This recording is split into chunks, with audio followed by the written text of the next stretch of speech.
Get your hands off me! You don't know who you're talking to.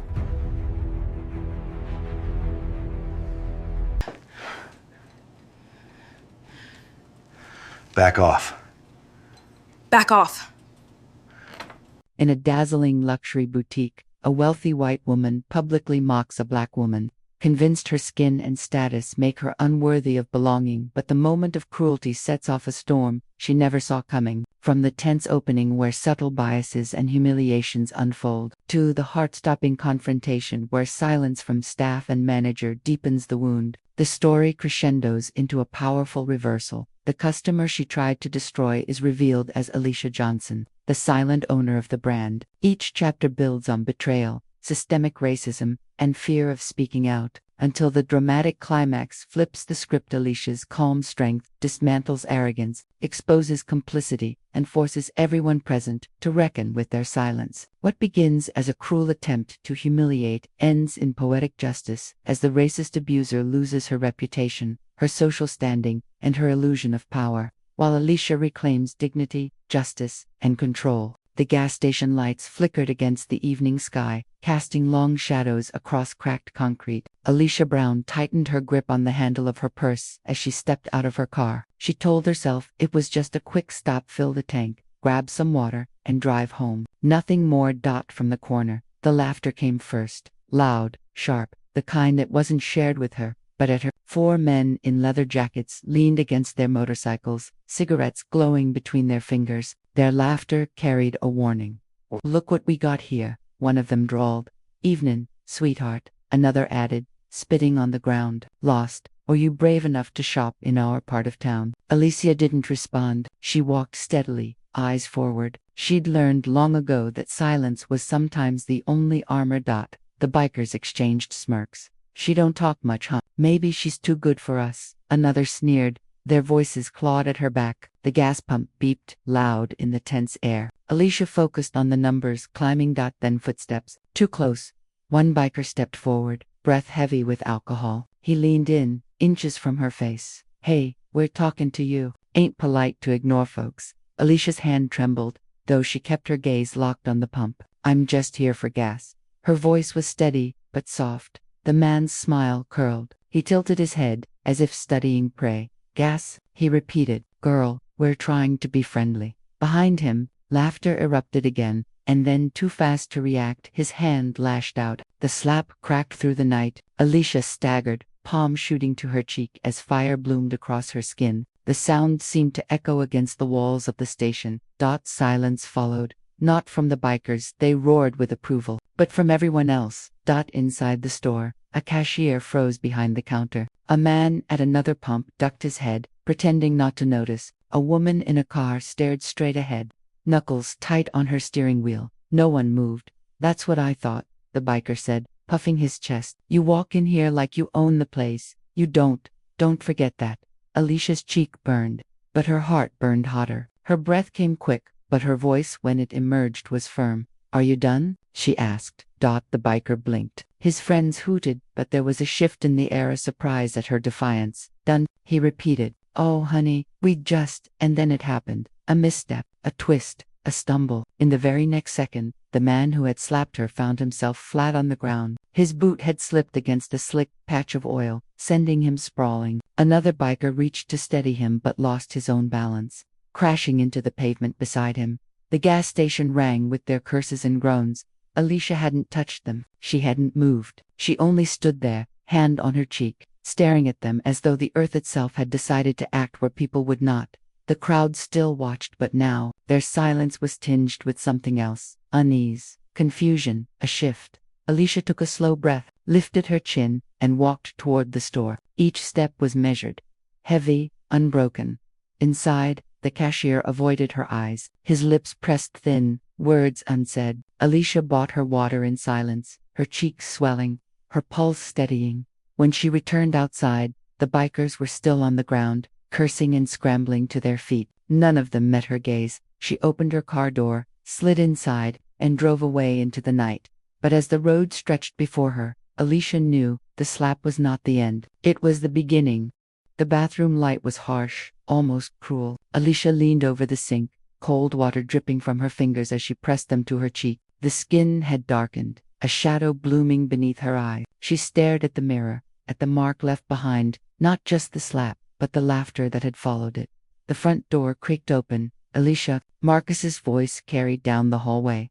She didn't answer at first. Her throat felt tight, the words locked behind anger and shame. Marcus appeared at the doorway, his tall frame filling the space. His eyes went immediately to her face. Jesus, what happened? She turned away. It's nothing, nothing. Your face is swollen. Somebody hit you. His voice hardened. Who? Alicia kept her gaze on the mirror. Some bikers, at the gas station. For a moment, silence pressed between them. Then Marcus stepped closer, fists clenching. They hit you. Which ones? Tell me their names. She shook her head, her voice low. It doesn't matter. It matters to me. His words were sharp. You can't just let this go. We need to go to the police. A bitter laugh escaped her. The police? Marcus, you know how that ends. They'll smile, they'll nod, and then they'll file it under nothing happened. Or worse, they'll turn it on me. Marcus exhaled hard, pacing. So what? You're just supposed to let them get away with it. Alicia's fingers traced the edge of the sink. Do you think I haven't seen this before? Dad, remember when he came home with a split lip? He reported it. What did the sheriff say? Maybe you shouldn't have been out so late. Marcus's jaw tightened. That was years ago. Things are different now. Her eyes met his in the mirror. Are they? The weight of history settled between them. Their father's warnings, their mother's silences, the unspoken rules of survival in this town. Keep your head down. Don't provoke. Don't expect justice. Marcus leaned against the wall, running a hand through his hair. I can't stand seeing you like this. They don't get to put their hands on you and walk away laughing. Alicia turned to face him fully. Her voice cracked, but her eyes blazed. And what do you expect me to do? March into that station, hand them my pain on a silver platter, just so they can mock me behind closed doors. I already gave those men my silence once. I can't afford to give it again. Marcus studied her, his anger slowly shifting into something softer. You're scared, he said quietly. She swallowed. Of course I am. Then let me be scared with you, he said. Don't carry it alone. The words hit her harder than the slap had. Her breath caught. She sat down on the edge of the tub, burying her face in her hands. For a long moment, the only sound was the hum of the light overhead. Marcus sat beside her, his hand resting gently on her shoulder. You've always been the strong one, he murmured. But strength doesn't mean silence. Alicia lifted her head slowly. Her eyes were wet, her cheek bruised. What if speaking makes it worse? What if silence does? The question lingered. She thought of the cashier's averted eyes, the woman gripping her steering wheel, the man pretending not to see. Silence wasn't just hers, it was the town's. And every silence was permission. Alicia pressed a hand to her cheek again, the pain sharp but grounding. I don't know if I can do this, she whispered. Marcus squeezed her shoulder. Then let me help you. We'll figure it out together. But promise me one thing. Alicia, don't let them take your voice. She didn't answer right away. Her gaze drifted back to the mirror, to the bruise spreading like ink. The reflection was both hers and not hers. Her father's ghost, her mother's warnings, her own fear staring back. Finally, she nodded. Not a promise, not yet, but a beginning. Marcus exhaled, relief flickering across his face. Good. Tomorrow, we'll talk. Really talk, and decide what to do next. Alicia rose from the tub, moving toward her bedroom. Her body felt heavy, but her mind wouldn't rest. That as she lay in bed that night, the silence pressed in again. But it wasn't the same. It was heavier, charged like the pause before thunder, and Alicia knew, storms don't stay quiet forever. The school bell shrieked through the hallway, a tidal wave of chatter following as students spilled from classrooms. Alicia gathered her lesson plans, sliding papers into a neat stack, forcing her hands not to tremble. She kept her face angled, hoping the concealer masked the bruise blooming on her cheek. It didn't, single quotes, T.S. She stepped into the staff room. Conversations faltered. Mugs paused halfway to lips. Papers shuffled a little too quickly. A silence hung, thick and artificial. Then the whispers began, again low, deliberate, just loud enough for her to hear. I heard she got into some kind of fight, with bikers, of all people. What was she thinking? Well, you know how she can be. Always so. The word trailed off. But Alicia didn't need it finished. She had heard it her whole life, in different shapes. She set her papers on the table, the scrape of the chair against the floor louder than it needed to be. Morning, she said evenly. No one answered. Mrs. Keaton, an older teacher with silver hair, stirred her coffee with unnecessary vigor. Finally, she spoke. We were just saying, Alicia, sometimes it's best not to draw attention. This town doesn't take kindly to certain misunderstandings. Alicia met her eyes. A man hit me. That's not a misunderstanding. The room shifted uncomfortably. Mr. Jacobs, the history teacher, cleared his throat. No one's excusing it, but you know how those boys are. Rowdy, looking for trouble. It's best to steer clear. Alicia's voice cut sharper than she intended. So it's on me to avoid being assaulted. The room went still. Caroline, her colleague and supposed friend, finally spoke. Voice soft and patronizing. We're just worried about you. You've got such a bright career here. Don't let drama overshadow that. Drama, Alicia repeated, her laugh bitter. That's what you call it. Caroline's smile faltered, but she pressed on. I'm just saying, don't give people reasons to see you as difficult. You know how this town talks. Alicia looked around the room. She saw it in their eyes, the unspoken plea. Don't make this our problem. Don't make us uncomfortable. Her cheek throbbed beneath the makeup. The bruise wasn't just on her skin, it was here, too, in the way their silence weighed heavier than the slap itself. She pushed her chair back, the legs scraping against tile. You all want me to be quiet, she said flatly, but silence is how men like that keep their hands free. No one responded. Alicia gathered her papers, walking toward the door. Before she could leave, Mrs. Keaton called after her. We only want what's best for you, Alicia. She paused in the doorway, her voice low but steady. What's best for me isn't silence. The door clicked shut behind her. Later, in her classroom, Alicia sank into her chair. The murmur of students outside grew fainter, and for the first time since the gas station, her hands trembled freely. She pulled out her phone. A message blinked from Marcus. How are you holding up? She stared at it, thumbs hovering, then typed back. They want me to stay quiet. Even here. His reply came quick. Of course they do. Silence keeps them safe. But it won't keep you safe, Alicia. It never does. Her eyes burned as she set the phone down. The whispers would follow her. She knew, through the halls, the town, every corner that pretended neutrality while choosing sides in silence. But in her chest, something had begun to shift slow, dangerous, alive. Not anger alone, something sharper, something that could not stay buried forever. The sheriff's office smelled of old coffee and polished wood, the kind of place that pretended authority through scent and shine. Alicia sat in the hard-backed chair across from Sheriff Daniel's desk, her brother Marcus beside her. The sheriff leaned back in his chair, hands folded over his stomach, a smile stretched wide across his face, the kind of smile that never reached the eyes. Now, Miss Brown, he said slowly, almost kindly, Marcus here tells me there was an incident last night at the gas station. Alicia's fingers twisted together in her lap. Not an incident, an assault. Daniels tilted his head, chuckling softly. Well, now, let's not get dramatic. Why don't you tell me what happened, in your own words? Her cheek still ached beneath the fading bruise. She kept her voice steady. I was pumping gas. 4 bikers surrounded me. One of them slapped me across the face.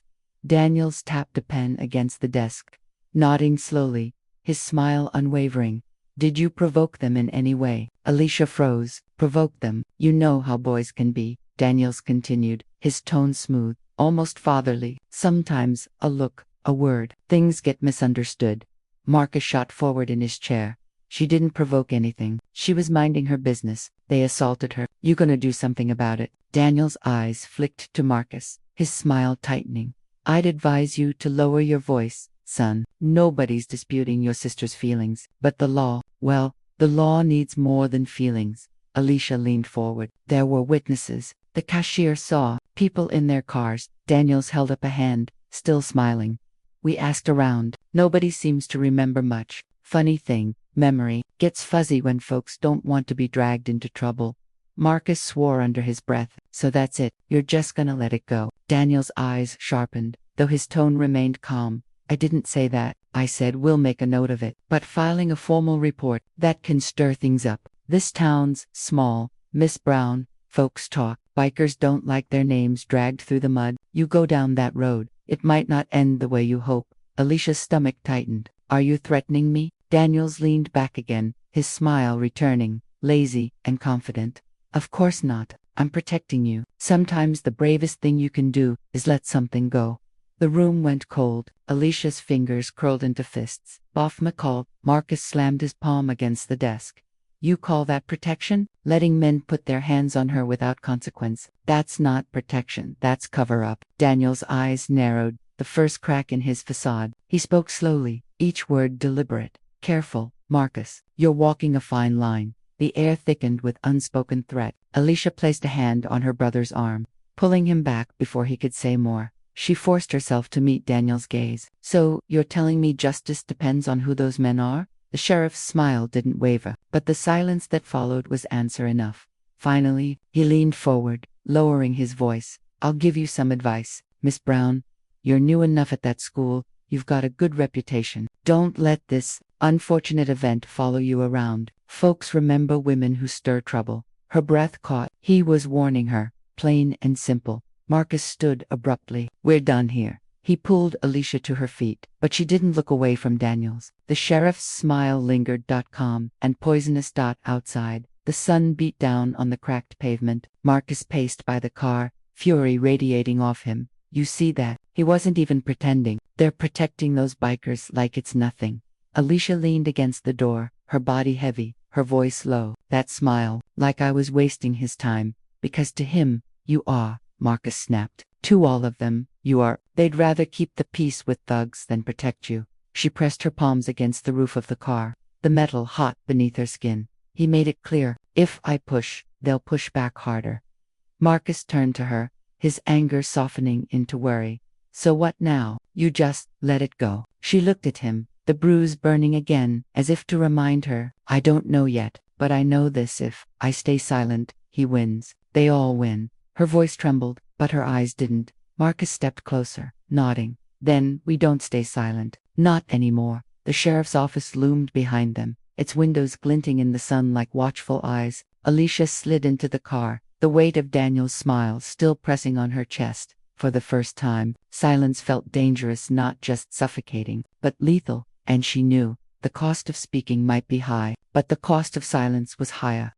The faculty lounge was nearly empty when Alicia walked in the next morning. Fluorescent lights hummed overhead, casting a sterile glow on the faded posters lining the walls. She clutched her coffee like a shield, bracing herself for the stares and silences she'd grown used to since the key incident. Caroline sat at the far end of the table, blonde hair perfectly styled, smile quick and sympathetic when she spotted Alicia. Hey, Caroline said softly, sit with me. Alicia hesitated, then lowered herself into the chair across from her colleague. The warmth in Caroline's tone eased her tension, if only slightly. I heard you went to the sheriff, Caroline whispered. How did that go? Alicia grimaced, like you'd expect. Dismissive smiles, thinly veiled threats. They aren't going to help. Caroline's brows knitted together. That's awful. I'm so sorry, Alicia. This town's sometimes it just... She trailed off, sighing. It's unfair. You don't deserve that. The words felt like balm, and for a moment Alicia let her guard down. It's more than unfair. It's dangerous. Marcus keeps telling me not to stay quiet, but I feel like speaking out just paints a target on my back. Caroline reached across the table, touching Alicia's hand gently. You can talk to me, okay? I'm here for you. Always. Alicia swallowed hard, nodding. For the first time in days, she felt a flicker of comfort. That comfort didn't last. Later that afternoon, as Alicia gathered books from her classroom, she heard voices drifting from the staff room. The door was cracked open. Caroline's voice carried, sharp and animated.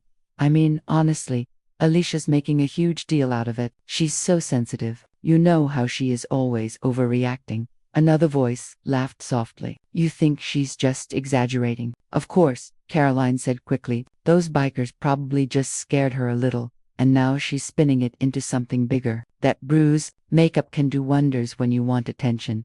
Alicia froze in the hallway, her stomach dropping. Each word sliced through her like glass. Caroline went on, her voice lowering but still audible.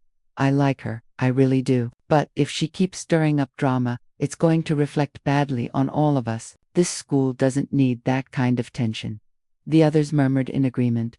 Alicia stepped back, her pulse thundering in her ears. The betrayal tasted bitter, Metallic dot. She pushed the door open. The chatter cut off instantly. Caroline's face went pale, her smile faltering as Alicia's eyes locked on hers. Don't stop on my account, Alicia said, her voice calm but sharp. No one spoke. Caroline cleared her throat, fumbling. Alicia, I didn't mean. Alicia raised a hand. Don't you meant every word.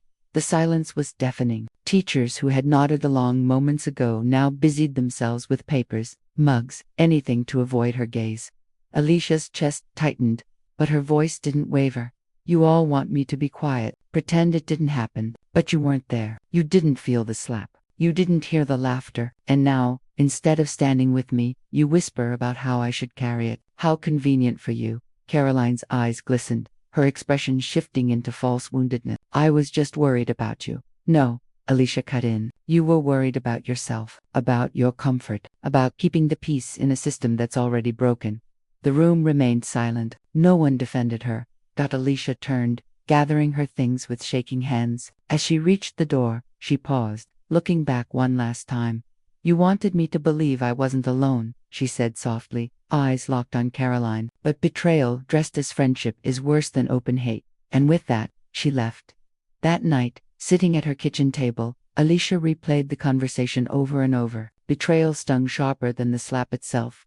Marcus found her there, papers spread across the table, untouched dinner cold beside her. You look like hell, he said gently, dropping into the chair opposite her. She exhaled, tired. Caroline turned on me, told the others I was exaggerating, making it up. Marcus cursed under his breath. So she's just like the rest of them. Alicia shook her head. Worse. Because I trusted her, because I believed, even for a moment, that she was different. Silence stretched, heavy but not empty. Finally, Alicia spoke again, her voice quiet but firm. I think I'm done being quiet, Marcus. I think I'm done hoping people like Caroline will stand beside me. His eyes softened. Then it's time to stand for yourself, and I'll be right there with you. Alicia met his gaze, her chest tight but her heart steady. Betrayal had stripped away her illusions. What was left was sharper, stronger, dangerous, for those who relied on her silence.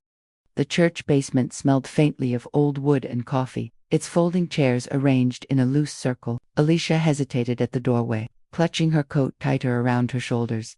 Marcus nudged her forward. Just listen, he whispered. You don't have to say anything if you don't want to. Alicia stepped inside. The circle was already half full, faces young and old, mostly black, with a few allies scattered among them. Their eyes lifted as she entered, not with judgment, but with recognition. An older woman, with graying braids, smiled warmly.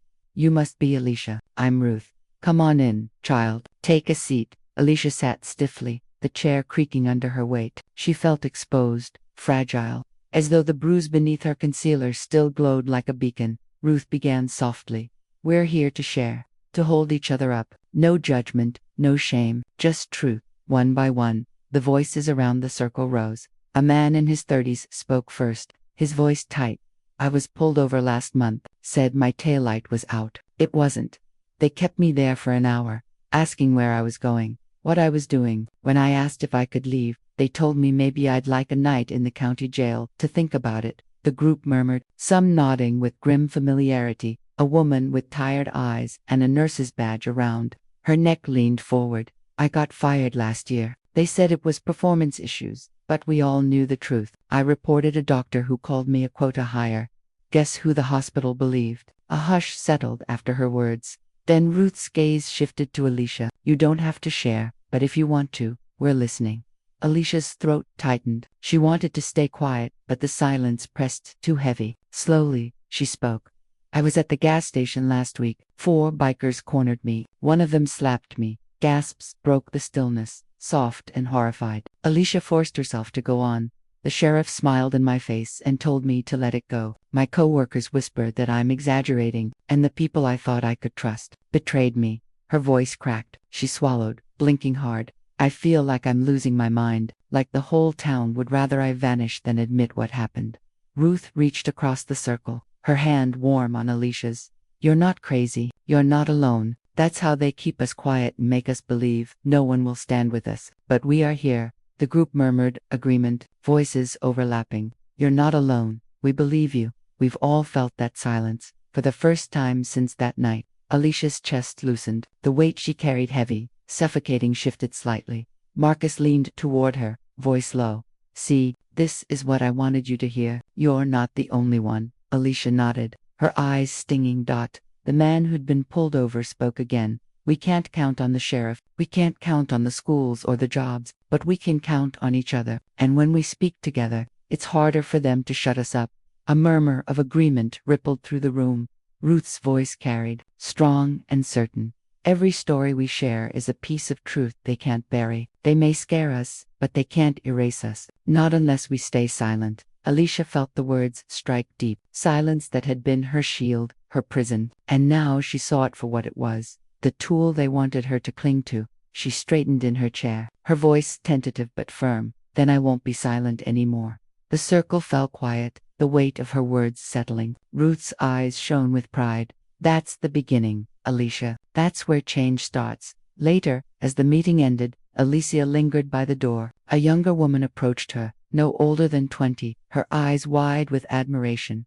I just wanted to say, thank you for speaking up. Hearing you, it gave me courage. Alicia's breath caught. She wasn't used to being anyone's source of courage. She managed a small smile. We give each other courage. As she stepped out into the night, Marcus walked beside her. The air was cool, crisp, filled with the hum of cicadas. You did good tonight, he said quietly. Alicia hugged her coat tighter, but inside, something burned warmer than fear. I thought silence would keep me safe, she murmured, but it just kept me small. I'm done with that. Marcus nodded, a smile tugging at the edge of his mouth. Then get ready, sis, because once you break silence, there's no going back. Alicia lifted her gaze to the dark horizon, the first stars breaking through. For the first time in days, her steps felt steady. The storm was still coming, but now, she wasn't facing it alone. The town hall smelled of fresh paint and old lies. Folding chairs lined the floor, every seat filled, the air buzzing with the mix of anticipation and tension. Alicia sat near the front with Marcus and Ruth, her palms damp, her heart hammering like a drum. On the stage, Sheriff Colton adjusted his hat, his grin easy, practiced. Beside him sat the mayor and 2 council members, their faces stone. The sheriff leaned into the microphone, his voice dripping charm. We're here tonight to address recent misunderstandings. Some folks in our community have been spreading stories, ugly stories, and I want y'all to know we won't let rumors tear us apart. A murmur rippled through the crowd. Alicia felt heat rise in her chest. Rumors. That's what he called her truth. Ruth leaned close, whispering, when the time comes, don't hesitate, speak, the sheriff continued, his tone shifting from charm to threat. We're a good town, law-abiding, respectful. We don't need outsiders stirring up trouble, making us look bad. Marcus muttered under his breath, here it comes. The microphone was set for public comment. A man in a work booth stepped first. Sheriff, right, these stories are divisive. If folks don't like it, maybe they should leave. Scattered applause out. Alicia's twisted. Next, a young teacher approached. With respect, Sheriff, the kids are scared. They hear whispers at school. Something's wrong here, and pretend it ain't won't fix it. Hush fell. The sheriff's jaw tightened, his smile. Then Ruth's hand pressed against Alicia. Now, Alicia rose before she could lose her. Every followed her to the microphone, legs trembling. Her voice wavered at first. My name is Alicia Monroe. Some of you know me. Some of you pretend not to, murmured. She drew a steadying. 2 weeks ago, I was attacked at the gas station. Bikers cornered me. One of them slapped across the face. Gas scattered through the crowd. A few shook their heads, disbelief already formed. Alicia's voice grew firmer. I reported. I asked for protection. What did our sheriff do? She turned, faced Colton with her gaze. He smiled. He told me to let it go. The sheriff's hand pushed on the table. Miss Monroe, this isn't the place. It is the place, she snapped, her voice ringing against the walls. Because I stay silent, it happens again. Me, someone else. The room buzzed, voices rising. Some in support, others in denial. From the back, a man shouted, he's making it up, always playing the victim. Alicia's hands shook, but she gripped the microphone tighter. You think I wanted to walk through town, people whispering behind my back, treating me like. You think I wanted my so-called friends to betray me. Her eyes swept the room, landing on familiar faces that turned away. No, but I will tell the truth, even if it burns me alive. Sheriff rose. his voice hot. That's enough, Miss Monroe. Sit down. Embarrass yourself further. But before Alicia could answer, another voice rose. It was the young teacher. No, Sheriff, she's right. The kids talk. They know. They see how you treat people like her, and they're scared. Then, another voice, an older man, trembling but clear. My nephew was beaten last year by those same bikers. We reported it. Nothing happened. Nothing ever happens. The crowd erupted, voices clashing, the air electric. Some shouted for Alicia to sit down. Others cried out in agreement, a tide of long-buried grievances spilling into the open. Alicia's heart pounded, but she stood tall, her voice slicing through the chaos. You call this unity, a town where some can hurt others without fear, where truth is buried under silence. That's not unity, that's control. She turned, staring straight at the sheriff. You protect them, not us. The room gasped, the words hanging like a blade. The sheriff's smile finally cracked, anger flashing in his eyes. Careful, girl. The words stung like another slap, but Alicia didn't flinch. Careful is what I've been all my life, and look where it's gotten me. No more. Applause broke out, scattered, hesitant, but real. The cracks were showing, the silence was shattering. Ruth rose to her feet, her voice ringing. We will not be silent anymore. Others joined, voices swelling. No more silence. We believe her. Justice for Alicia. The chant rolled through the hall, unstoppable. Alicia's chest heaved, her eyes burning, but this time not with fear, with fire. The sheriff slammed his hand on the table, shouting for order, but the voices drowned him out. His smile was gone, his control slipping like sand through his fingers. Alicia stepped back from the microphone. Marcus, catching her arm. You did it, he whispered. She shook her head, tears streaming. No, we did it. And for the first time since that night, Alicia felt something shift in the marrow of her bones. The town could no longer pretend. The silence was broken. The night after the town hall felt different. The air itself seemed heavier, humming with rumors and tension. Alicia barely slept, her body aching from the weight of what she had unleashed by morning. The whole town was buzzing. At the diner, whispers spread like wildfire. Did you hear her last night? She called out the sheriff to his face. Brave, but dangerous. On the porch of the general store, old men argued in low voices. He's kept us safe for years. Safe for who? Not for folks like her. And on the sheriff's own doorstep, cracks appeared in his carefully built facade. Inside the station, Sheriff Colton slammed the door to his office. Deputy Harris followed, his face pale. Sheriff, people are talking. That town hall, it didn't go the way you said it would, Colton growled. A bunch of fools whipped into a frenzy by that girl. They'll settle down. But Harris didn't look convinced. So, it ain't just her anymore. Others are coming forward. About the bikers. About us not taking reports. It's piling up. The sheriff's jaw clenched, his knuckles white against the desk. Let them talk. Words are wind. I still run this town. But even as he spoke, voices outside rose. Protesters gathered on the courthouse steps, small at first, but growing. Signs hastily made. Words scrawled in anger and hope. Justice for Alicia. End the silence. We believe her. That evening, Alicia stood at her window, watching the crowd swell. Her chest tightened with fear and awe. She hadn't asked for this. She hadn't imagined it. But now, it was real. Marcus called her phone, his voice electric. Sis, you're not gonna believe it. Local news is here. They're covering the protest. Colton can't bury this anymore. Alicia pressed a hand to her mouth, trembling. The truth was escaping the town's walls. At the courthouse, reporters shoved microphones forward. Sheriff Colton, do you deny the allegations of ignoring assault complaints? Sheriff, why did you dismiss Alicia Monroe's case? Is it true you've been protecting the biker gang? Colton's smile returned, but this time it looked brittle, strained. These are lies, baseless lies, folks trying to smear my name. But, as cameras rolled, a voice cut through the crowd. It was the older man from the town hall, his voice shaking but resolute. My nephew was beaten last year. We filed a report. Nothing was done. That's no lie. Then the young teacher stepped forward. I've seen the fear in our students. They talk about things adults are too afraid to admit. That's no lie. One after another, voices rose, testimony spilling into daylight. What had been whispers was now a chorus. Colton's smile faltered. Sweat beaded his brow. That night, footage aired across the region. The sheriff, cornered, the townsfolk, emboldened, the bikers' names spoken out loud.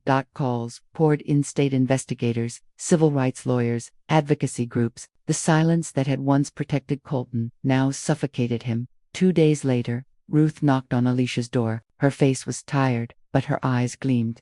"It's happening," she said softly. "State police are here. They've opened an investigation. Colton's power is slipping." Alicia sank onto the couch, her knees weak. I never thought it would come to this." Ruth sat beside her, taking her hand.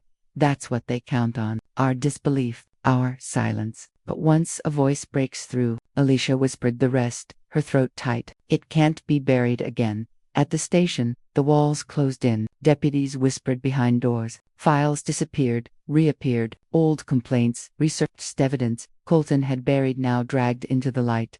Deputy Harris stood in the doorway of Colton's office. "They're asking questions we can't dodge. I'm not going down with you, Sharif. Not for them bikers. Not for you." Colton surged to his feet, fury blazing. "You ungrateful coward. I built this town." But Harris only shook his head. "No, you built a cage, and people are done living in it." He walked out, leaving the sheriff alone in his crumbling kingdom. The final blow came at dawn. Blue and red lights flashed outside the sheriff's home. State troopers approached, papers in hand. Colton opened the door, his smile gone, his face gray with rage and fear. "You can't do this to me. This is my town." The trooper's voice was cold, official. "Not anymore." When news broke, the town erupted. Some cheered, some wept, some clung to denial. But the sheriff's power, once untouchable, had collapsed like rotten wood. And in the quiet of her home, Alicia watched the broadcast. Her hands shook, tears streaming freely. Marcus's voice rang in her ear over the phone. "You hear that? You did this. You tore it all down." But Alicia whispered through her tears, shaking her head, "No, we did this together." Voices that refused silence. Outside, the chants of protest still echoed, not in fear, but in triumph. The town was no longer the same, neither was she. The courthouse steps were crowded again, but this time, the air was different. There were no whispers, no fearful glances over shoulders. Instead, cameras flashed, reporters shouted, and townsfolk stood tall, watching history twist into justice. Alicia stood in the back of the crowd, Ruth and Marcus on either side of her. Her palms were damp, but her spine was straight. She would not shrink again. On the steps, Sheriff Colton was led out in handcuffs. His once pristine uniform hung rumpled, his face flushed with fury. The cameras devoured him, catching every twitch, every grimace. Reporters shouted, "Sheriff Colton, do you deny protecting the bikers? What do you say to the victims who claim you silenced them? Do you regret dismissing Alicia Monroe's case?" Colton tried to sneer, but the sound that came out was hollow. "This is a witch hunt. I kept order in this town. You'll all regret this." The crowd erupted not in support but in jeer. The very people who once stayed silent now roared with scorn. Ruth whispered beside Alicia, her voice fierce, "There's your justice, child." The mighty brought low. Alicia's throat tightened, but her eyes never left Colton. The man who once smiled at her pain now stood shackled in front of the world. Days later, the bikers' turn came. The gang swaggered into the courthouse in chains, their leather vests stripped of bravado, their heads lowered under the weight of flashing cameras. The prosecutor's voice thundered in the courtroom. Multiple assaults, intimidation, harassment, years of violence ignored and hidden under the sheriff's protection. But not anymore. One by one, witnesses testified. The older man spoke of his nephew's beating. The young teacher described children whispering names they feared to say aloud. Nurses, store clerks, workers all shared stories, their voices finally free. When Alicia's turn came, the room stilled. She walked to the stand, every step heavy yet unshaken. Her voice rang clear. "I was attacked by these men, and when I sought justice, I was mocked, dismissed, silenced, but I am not silent anymore." The bikers glared, but their power had evaporated. Every eye in the room was on her, not them. When she stepped down, Marcus squeezed her hand, pride shining in his eyes. The verdict came swiftly. Guilty on all counts. The bikers slumped, their swagger shattered. The crowd outside erupted in cheers. People who had once turned away now shouted Alicia's name, chanting for justice, chanting for change. Alicia stood on the courthouse steps, her chest heaving, tears burning her cheeks. Not tears of fear this time, but of release. Ruth leaned close. "Poetic justice, child. The same hands that struck you are now shackled. The same sheriff who laughed at your pain now begs for mercy. He denied others. Alicia whispered back, her voice trembling but strong. They tried to bury me, but all they did was plant a seed. That night, the town felt different. In the diner, people spoke openly, not in hushed tones. At the school, children repeated Alicia's name with pride, not pity. And, on the church steps, neighbors who had once turned their backs now offered apologies, support, solidarity. Alicia accepted none of it. Trust would take time, but the silence had been broken, and that alone was victory. Marcus found her outside under the stars. "How's it feel?" he asked softly. Alicia closed her eyes, letting the cool night air fill her lungs. "It feels like the first breath after drowning." Marcus smiled. "And it's just the beginning." Across town, Sheriff Colton sat alone in a cell, the echo of chants still ringing in his ears. His empire had collapsed, not with a bang, but with the steady rise of voices he thought he'd silenced. And the bikers, their power dissolved the moment the sheriff's shield fell. Without him, they were nothing, just men in chains, stripped of the fear they once commanded. For Alicia, poetic justice wasn't only in their downfall, it was in her survival, her defiance, her refusal to vanish into silence. She had spoken, she had endured, and she had won. The morning sun spilled over the rooftops, painting the town in soft gold. For the first time in weeks, Alicia walked down Main Street without lowering her gaze. Heads still turned, but the looks were different, now curious, cautious, some ashamed, some grateful. The whispers had shifted into words spoken aloud at the bakery. Mrs. Daniels, who once pretended not to see her, stepped forward, her voice trembling. "Alicia, I should have spoken sooner. I'm sorry." Alicia paused, searching the woman's face. She didn't offer forgiveness, not yet, but she nodded. "What matters is that you speak now." Mrs. Daniels' eyes watered, and she whispered, "Thank you." Later that day, Alicia stood on the church steps. Children ran across the yard, their laughter echoing a sound that once felt distant, but now seemed like promise. Ruth joined her, her gray braids catching the light. "You see it, don't you? The shift. It's slow, but it's here." Alicia nodded, her eyes on the children. "It feels fragile, like it could vanish." Ruth smiled gently.